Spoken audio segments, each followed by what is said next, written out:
आप सभी को मेरा मैत्रीपूर्ण नमो बुद्धाय जय भीम। मैं आप सभी का स्वागत करता हूँ अपने इस YouTube चैनल में जिसका नाम है एक कदम बुद्ध के धम्म की ओर। हम बुद्ध और उनका धम्म डॉक्टर बाबा साहब आम्बेडकर द्वारा जो किताब है वो लिखी हुई किताब वो समझ रहे हैं और इसका पहला खंड हम देख रहे हैं जिसका तीसरा भाग नए ज्ञान की खोज में, नए प्रकाश की खोज में ये हम देख रहे हैं। ये बुद्ध और उनका धम्म की इस कड़ी का जो 23वां भाग है और इसमें हम आज ध्यान मार्ग का, समाधि मार्ग का अभ्यास, तपश्चर्या का अभ्यास, ये दो भाग हम इसमें जानेंगे। जब सिद्धार्थ वैशाली में आलार कालाम इनसे मिले, उन्होंने आलार कालाम से साक्य तत्वज्ञान का जो शिक्षा है वो ग्रहण की। साक्य तत्वज्ञान क्या है वो हम आगे जानेंगे ही। उसके साथ ही उन्होंने आलार कालाम से ध्यान समाधि जो है वो किस तरह की होती है उसका भी जो विद्या है, जो शिक्षण है, ग्रहण की। तो आलार कालाम इनके पास में 7 प्रकार के 7 जो ध्यान है, यानी एक मान लीजिए कि जो समाधि मार्ग है जिसकी 7 अवस्थाएं है, तो 7 अवस्थाओं का ज्ञान आलार कालाम को था। समाधि ध्यान उसको कहते हैं जिसमें जो हमारी श्वास है, हम जो सांस लेते हैं उस सांस पे जो है ध्यान केंद्रित किया जाता है। इसकी 3 प्रकार है। एक आनापानसति है जिसमें भी श्वास पे ही एक ध्यान केंद्रित करना पड़ता है। उसके बाद में प्राणायाम है। प्राणायाम में इस विधि को, यानी श्वास की जो रोकथाम है उसको 3 भागों में बांटा गया है। जिसका तो पहला जो भाग है उसको पूरक कहते हैं। इसमें श्वास को अंदर लेना, श्वास को ग्रहण करना। कुंभक जिसमें श्वास को रोकना और रेचक जिसमें श्वास को बाहर निकालना। इस तरह से 3 भागों में उसको बांटा गया है और तीसरा मार्ग जो है वो समाधि मार्ग है। तो यही समाधि मार्ग का जो ज्ञान है सिद्धार्थ ने आलार कालाम इनसे लिया और उसमें उन्होंने पारंगतता हासिल की, उसमें उन्होंने विद्वत्ता हासिल की। जो कुछ भी अनुभव समाधि मार्ग से आते थे वो सब सिद्धार्थ ने ग्रहण किए। पश्चात उन्होंने आलार कालाम से पूछा कि इसके अलावा ध्यान के कोई और भी मार्ग होंगे, और भी कुछ उसमें कोटियाँ होंगी तो वो बताइए।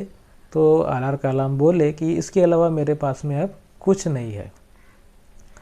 तो उन्होंने सुन रखा था कि एक उद्दक रामपुत्र नाम के भी कोई शिक्षक है, उन्होंने खुद ने एक 8वीं जो विधा है ये समाधि मार्ग की, वो उन्होंने खोज की है। तो सिद्धार्थ को लगा कि क्यों ना उद्दक रामपुत्र जी से भी वो 8वीं जो विद्या है, ध्यान की अवस्था है, वो भी सीखी जाए। तो उन्होंने उनसे भी संपर्क किया। उद्दक रामपुत्र इनकी जो एक जो विधि है वो आलार कालाम के 7 अवस्था के ऊपर की विधि बताई जाती थी। तो वो भी उन्होंने ग्रहण की, वो भी सीख लिया। उनसे भी उन्होंने वही प्रश्न पूछा कि इसके अलावा और कुछ आपके पास में सिखाने लायक है? तो वो बोला नहीं। तो इस तरह से उन्होंने आगे फिर जो आलार कालाम और उद्दक रामपुत्र है ये कौशल जनपद में रहते थे और ऐसे ही मगध जनपद में और भी कुछ ऐसे लोग हैं कि जिनके पास में ध्यान की कुछ विधियां है। सभी ध्यान की विधियां जो हमारी सांस है, जो हम सांस अंदर लेते हैं, सांस बाहर निकालते हैं, तो सांस की जो उस पर ध्यान केंद्रित करना है, उसी अवस्थाओं पर वो सभी विधियां अवलंबित है। लेकिन ये जो मगध राज्य में जो एक ध्यान जो सिखाया गया, सीखा सिद्धार्थ ने, तो वो जरा सा डिफ़िकल्ट उनको लगा। तो उन्होंने उस पर भी उन्होंने अपनी जो महारत है, कुशलता है, वो हासिल की। उनको ऐसे लगता था, वो क्या थी कि वो श्वास को अंदर लेकर रोके रखना और रोककर अपने मन को, अपनी एक एकाग्रता उस सांस पे लगाना, ये उसका बेसिक था। तो सिद्धार्थ को जब जब सिद्धार्थ इस विधि को सीख रहे थे, तो उनको ऐसा लग रहा था कि कोई उनके जो कानों से जो जोरदार आवाज़ें बाहर निकल रही है, और उनका जो सर है वो कोई तलवार से दो अलग अलग भागों में कर रहा है, जोरदार प्रहार कर रहा है, ऐसा उनको लगता था। तो इस तरह से सिद्धार्थ ने समाधि मार्ग का भी जो कुछ सीखा, उसका भी उन्होंने अभ्यास किया।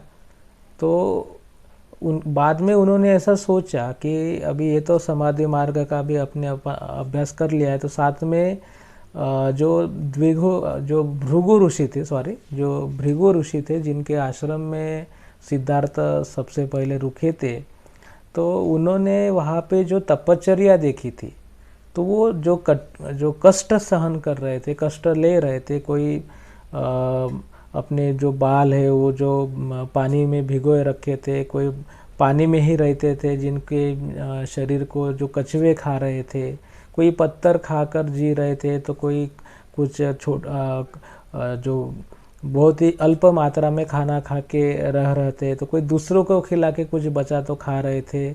ऐसे बहुत से जो कठोर जिसे कहते हैं कष्ट, ऐसे सहन करके सह करके वो तपश्चर्या कर रहे थे। उनकी जो आशा थी कि उनको स्वर्ग प्राप्त हो, तो इस आशा में वो तपश्चर्या कर रहे थे। बाद में इसका भी जो अभ्यास है, इसकी प्रैक्टिस करनी चाहिए, ऐसे सिद्धार्थ को लगा। तो सिद्धार्थ ने उसकी जो शिक्षा की जो प्रैक्टिस है, जो उसका अनुभव लेना है, जिसको वास्तव में उतारना है, सिद्धार्थ को लगा कि क्यों ना अगर हम ऐसे ही किसी चीज़ को अगर छोड़ते हैं तो ये दम्भ मालूम पड़ता है, ऐसे यानी अपन पूर्वग्रह से दूषित है और उसको छोड़ रहे हैं। लेकिन उसका अगर हम स्टडी करें, उसकी अगर हम डीप में वो किस तरह का ज्ञान है उसको समझे, तो उस पर अपना अधिकार हो जाता है, तब जाके हम उस पर कुछ अपनी बात रख सकते हैं। क्योंकि सिद्धार्थ ने जब भृगु ऋषि का आश्रम छोड़ा था, तब सिद्धार्थ ने वही कहा था कि आप लोग जो कर रहे हैं वो आप लोगों के महान ऋषियों की परंपरा है, जिसे आप जतन कर रहे हैं, जिस मार्ग पर आप चल रहे हैं। लेकिन उस पर सिद्धार्थ ने ना कुछ विरोध नहीं किया था। तो इसी का जो अभ्यास है, परीक्षा है, वो करने की सिद्धार्थ ने ठानी।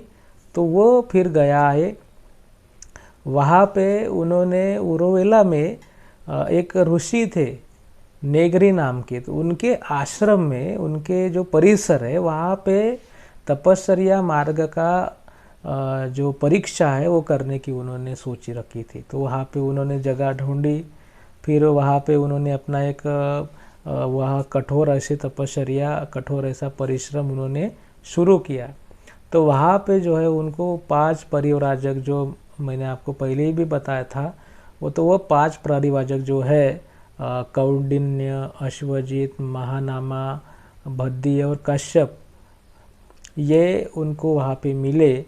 और उन्होंने उन्होंने ये जो 5 परिव्राजक है, उन्होंने सिद्धार्थ को वहाँ पे कठोर परिश्रम में जो तपस्या है उसमें साथ देने का निश्चय किया।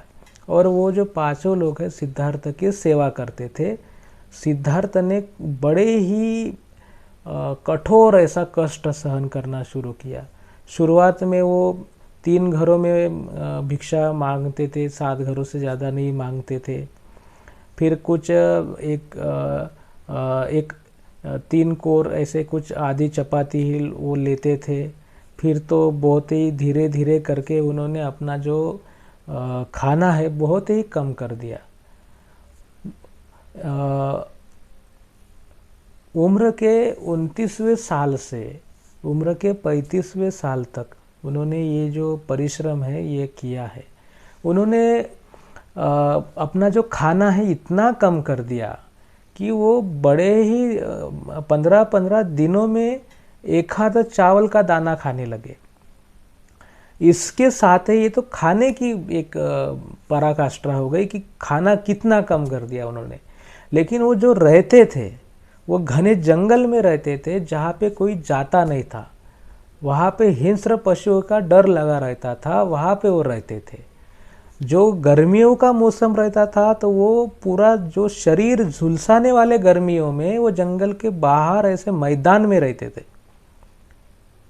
और ठंड और जब रात होती थी तो ऐसे गर्द झाड़ियों में जाके रहते थे जहाँ पे सांस लेना भी मुश्किल हो जाता था, दम घुटता था। ऐसे उन्होंने अपने खुद को कष्ट देना शुरू किया है।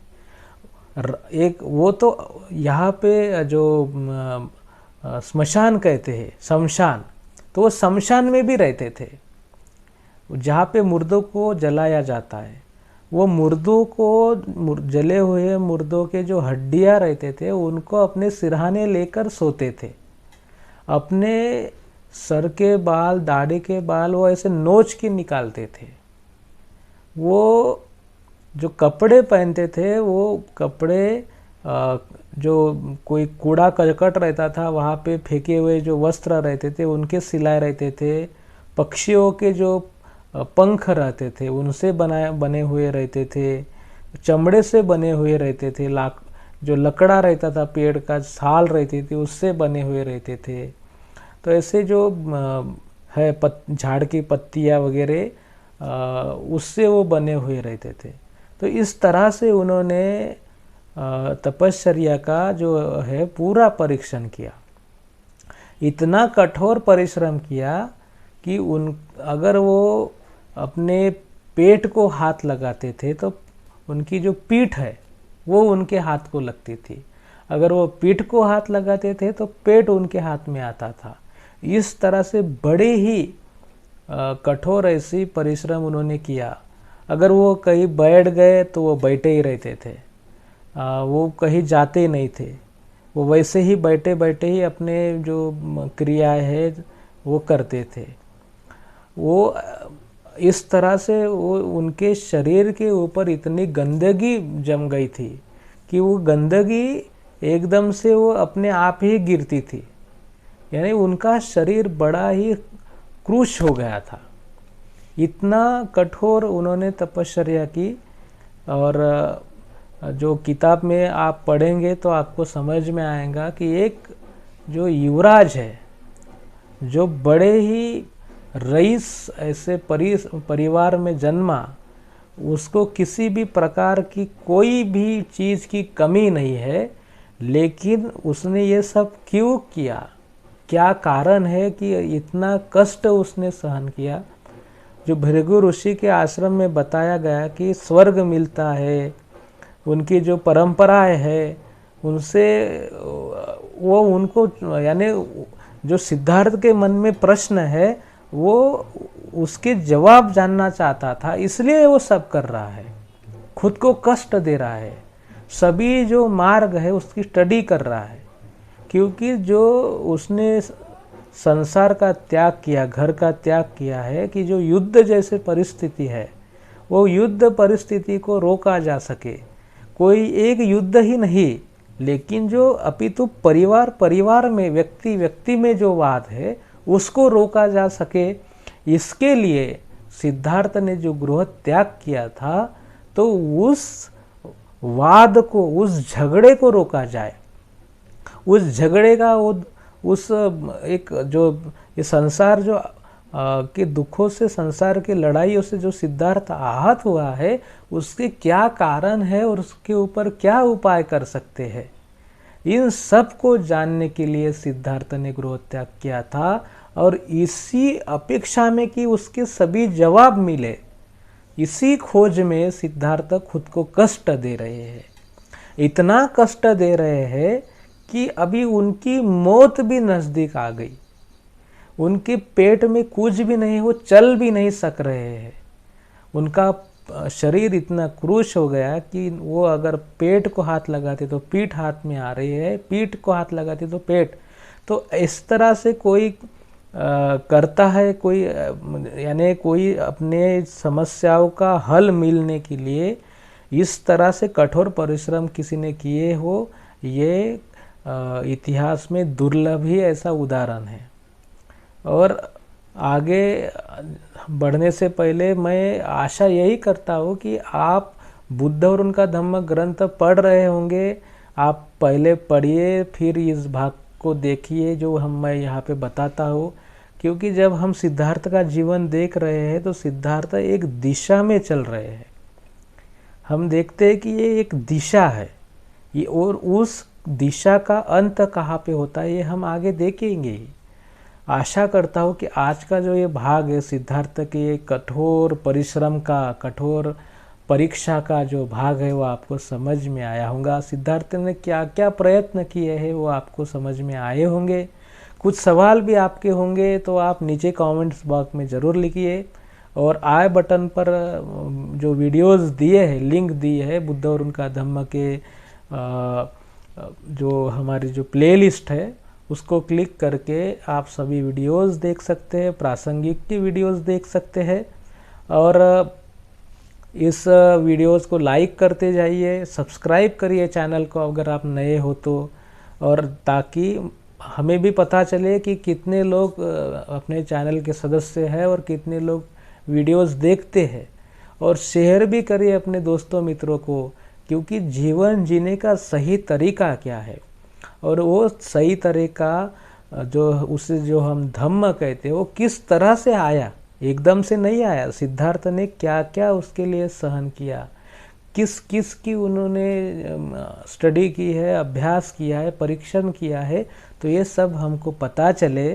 तो इसीलिए हम ये समझे और दूसरों को भी ये समझाए, इसलिए वीडियोस को शेयर करिए, ज़्यादा से ज़्यादा लोगों तक पहुँचाइए। अपने जो व्हाट्सएप ग्रुप होंगे परिवार के लोगों के व्हाट्सएप पे भेजिए और उनको भी बुद्ध और उनका धम्म का ये जो अभियान हम चला रहे हैं उसमें सम्मिलित करिए।